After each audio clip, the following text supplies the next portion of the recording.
കമൽ സാറിനെ നമുക്ക് പറയാൻ വാക്കുകളില്ല, എവിടെ കയറ്റി ഇരുത്തണം എന്ന് പോലും നമുക്കറിയില്ല. അത്ര മഹാനടനായ അദ്ദേഹം എത്ര സിമ്പിളായിട്ടുള്ള മനുഷ്യനാണെന്ന് സാറിനോട് വർക്ക് ചെയ്തപ്പോൾ എനിക്ക് മനസ്സിലാക്കാൻ പറ്റി.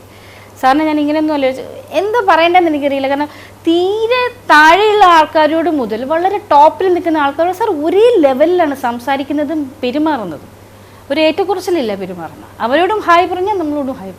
അതിൽ ഹായ് എന്നുള്ളതും ഹായ് അങ്ങനെയല്ല, ഒരേ ലെവലാണ്. സാറിൻ്റെ വിളിക്കുന്നത് എനിക്ക് തോന്നുന്നു അത് കോവൈസരുള്ള പുള്ളിക്കാരി ചെയ്യാനിരുന്ന വേഷമായിരുന്നു. അപ്പോൾ പുള്ളിക്കാരി തെലുങ്കിൽ ആ സമയത്ത് ബിസി ആയതുകൊണ്ട് ആരോ പറഞ്ഞു ഇങ്ങനെ ഉണ്ടെന്ന് പറഞ്ഞു. അപ്പോഴും എസ് പി പിള്ളയുടെ കമൽ സാറും ഫസ്റ്റ് അഭിനയിക്കുന്നത് എസ് പി പിള്ളയുടെ കൂടെയാണ്. അങ്ങനെ ഒരു റിലേഷനുണ്ട്. അപ്പോൾ സാറിന് അറിയില്ല ഞാൻ എസ് പി പിള്ളയുടെ ഗ്രാൻഡ് ഡോട്ടറാണെന്ന് അറിയില്ല. അത് കഴിഞ്ഞ് അന്ന് കുഞ്ചേട്ടനുണ്ട്. അപ്പോൾ കുഞ്ചേട്ടനും പറഞ്ഞു കുഞ്ചേട്ടൻ്റെ മോളുടെ കല്യാണം വിളിക്കാൻ പോയപ്പോഴാണ് കുഞ്ചേട്ടനെ ഓർക്കുന്നതും എനിക്ക് ഒരു വേഷമുണ്ട് നിങ്ങൾ ചെയ്യണമെന്ന് പറയുന്നത്. അപ്പോൾ എന്നെ കുഞ്ചേട്ടനാണ് വിളിക്കുന്നത് ഫസ്റ്റ്. ഇപ്പോൾ കമൽ സാറിൻ്റെ പടം എന്ന് പറഞ്ഞപ്പോൾ തന്നെ എനിക്ക് ഭയങ്കര എക്സൈറ്റ്മെൻ്റ് ആയി. അയ്യോ കമൽ സാറിൻ്റെ ഒക്കെ പടം ഇങ്ങോട്ട് വിളിക്കാമെന്ന് പറഞ്ഞാൽ എല്ലാം സമ്മതിച്ചു. നീ വരണം, സാറിനെ കണ്ട് രാവിലെ ഫ്ലൈറ്റിന് വന്നാൽ വൈകുന്നേരത്തെ ഫ്ലൈറ്റിന് തിരിച്ചു പോകാം, വന്ന് കണ്ടിട്ട് സംസാരിച്ചിട്ട് പോകണം എല്ലാം പറഞ്ഞു കഴിഞ്ഞപ്പോൾ ഒരു മാസം മാറി നിൽക്കണം എന്ന് പറഞ്ഞു. അപ്പോൾ ഇവിടെയല്ല ഷൂട്ട്, യൂറോപ്പിലാണ് ഷൂട്ട്. ഞാൻ അയ്യോ ഒരു മാസമൊക്കെ മോൾ ഒറ്റയ്ക്ക് ഇട്ടിട്ട് നിൻ്റെ മോൾ ഒരു മാസം കൊണ്ട് വലുതായി കല്യാണം കഴിച്ചൊന്നും പോകാൻ പോകുന്നില്ല, അവൾ അവിടെ നിന്നോളും, നീ വന്ന് വേഗം ഈ വർക്ക് ചെയ്തിട്ട് പോ എന്ന് പറഞ്ഞ് കുഞ്ചേട്ടൻ പ്രോത്സാഹിപ്പിച്ചാണ് ഞാൻ സാറിനെ കാണാൻ പോകുന്നതും. അതിന് എന്നെ വളരെ എനിക്ക് അത്ഭുതപ്പെടുത്തിയൊരു കാര്യം എന്താണെന്ന് വെച്ച് കഴിഞ്ഞാൽ ഞാൻ പറഞ്ഞില്ലേ എന്ത് വാക്ക് കൊടുക്കണം ഏത് സ്ഥാനത്തിരുത്തണം എന്ന് നമുക്കിപ്പോഴും കൺഫ്യൂഷനാണ്. സാറിന് എന്ത് ഇത് കൊടുക്കണം എന്നുള്ളത്. അത്ര മഹാനടനാണ്. ഞാൻ ആ എയർപോർട്ടിൽ നിന്ന് നേരെ സാറിൻ്റെ ഓഫീസിലാണ് പോയത്. അവിടെ ചെന്നിരിക്കുമ്പോൾ സാർ എന്നോട് പറഞ്ഞു 10 മണിക്കോ 11 മണിക്കോ ടൈം പറഞ്ഞു വരാമെന്ന് പറഞ്ഞു. 11 11:30 12 ഈ ഓരോ 20 മിനിറ്റ് ഇടവെച്ച് ഓഫീസിൽ വിളിച്ചിട്ട് എന്നോട് സംസാരിച്ചുകൊണ്ടിരിക്കുകയാണ്. ഞാൻ ട്രാഫിക്കിലാണ്, പെട്ടുപോയി, ഞാനിപ്പോൾ എത്തും, സോറി സോറി സോറി.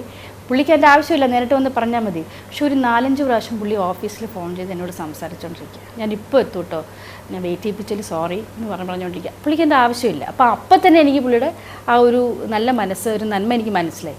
പിന്നെ വന്നു കഴിഞ്ഞപ്പോഴാണ് എസ് പി പിള്ളയുടെ ഗ്രാൻഡ് ഡോട്ടറാണെന്ന് അറിയുന്നതും വളരെ വളരെ എന്താ പറയുക പുള്ളി എക്സൈറ്റഡ് ആയിരുന്നു.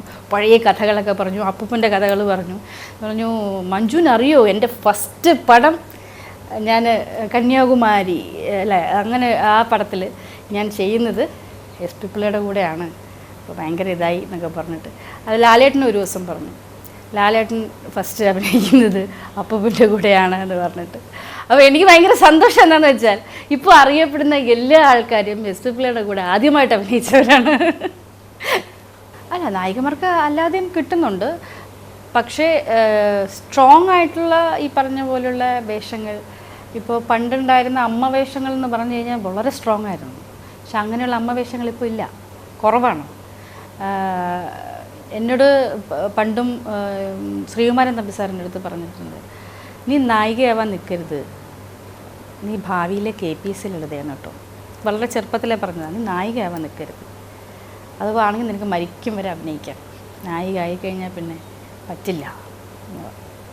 അപ്പോൾ അത് തന്നെയാണ് എൻ്റെ ഒരു ഇത്. കാരണം നായികമാർക്ക് ക്യാരക്ടേഴ്സ് കിട്ടുന്നത് ശരിക്കും പറഞ്ഞാൽ ഒരു ലക്ക് പോലെ എന്നൊക്കെ വേണമെങ്കിൽ പറയാം. അവരുടെ ലക്ക് അനുസരിച്ചിരിക്കും പറയാം. ഒരു മഞ്ജു വാര്യർക്കോ അല്ലെങ്കിൽ ഒരു സുഹാസിനിക്കോ ഒരു രേവതിക്കോ കിട്ടിയ കഥാപാത്രങ്ങൾ ഇവിടെ വേറെ കുട്ടികൾക്ക് വളരെ കുറച്ചാണ് കിട്ടുന്നത്. എങ്കിലും ഇല്ലയെന്ന് പറയുന്നില്ല, നായിക പ്രാധാന്യമുള്ള ഒരുപാട് സിനിമകൾ ഇപ്പോൾ ഇറങ്ങുന്നുണ്ട്. പക്ഷെ കുറേ ആൾക്കാരൊന്നും അത് അംഗീകരിക്കുന്നില്ല. അതെന്താണെന്ന് എനിക്ക് ഇപ്പോഴും അറിയില്ല. അതിനെക്കുറിച്ചൊരു റിസർച്ച് നടത്തിയാലും ആലോചിക്കുന്നുണ്ട്.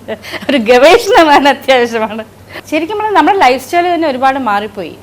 അതിൻ്റെ മെയിൻ റീസൺ എന്ന് എനിക്ക് തോന്നിയിട്ടുള്ളത് ഒരുപാട് സൗകര്യങ്ങൾ കൂടിയതാണ്. അപ്പോൾ അതനുസരിച്ച് ലൈഫ് സ്റ്റൈൽ മാറി. അപ്പോൾ ആ ലൈഫ് സ്റ്റൈലിനനുസരിച്ചുള്ള സിനിമ എടുക്കാനേ പറ്റുള്ളൂ. ഇപ്പോൾ ന്യൂജൻ സിനിമ ഓൾഡ് സിനിമ എന്ന് പറഞ്ഞ് തിരിക്കാൻ ഇല്ല. ഇപ്പോൾ എത്ര പേര് കത്തെഴുതുന്നുണ്ട്? ആരും കത്തെഴുതുന്നില്ല. ടൈപ്പ് റൈറ്റർ ഇല്ല. അങ്ങനെ ഒരുപാട് പ്രശ്നങ്ങളുണ്ട്. ഇപ്പം മെയിലാണ്, ആരും ടൈപ്പ് ചെയ്തൊന്നും ആർക്കും കൊണ്ട് കൊടുക്കുന്നൊന്നുമില്ല. അപ്പം അങ്ങനെ വന്ന വ്യത്യാസങ്ങൾക്കനുസരിച്ച് സിനിമയിൽ എത്ര പേര് പഴയ ക്യാമറ ഉപയോഗിക്കുന്നുണ്ട്. അതുപോലെ തന്നെ സിനിമയിൽ ഞാനൊക്കെ ചെയ്യുന്ന സമയത്ത് സിനിമ റിലീസ് ചെയ്യുന്നതിൻ്റെ തലേ ദിവസം ഇതും കൊണ്ട് ഓടി തിയേറ്ററിൽ പോകുന്നത് ഞാൻ കണ്ടിട്ടുണ്ട്. ഇപ്പം അങ്ങനെയൊന്നുള്ള കാര്യങ്ങൾ ആവശ്യങ്ങൾ കുറവാണ്. അപ്പോൾ അതുകൊണ്ട് മാറ്റങ്ങൾ ലൈഫിൽ വന്നപ്പോൾ അതനുസരിച്ചുള്ള സിനിമകൾ ഇറങ്ങുന്നു. പഴയ ആൾക്കാർക്ക് അത് അംഗീകരിക്കാൻ ബുദ്ധിമുട്ടാണ്. അവരിട്ട പേരാണ് ന്യൂജൻ സിനിമ.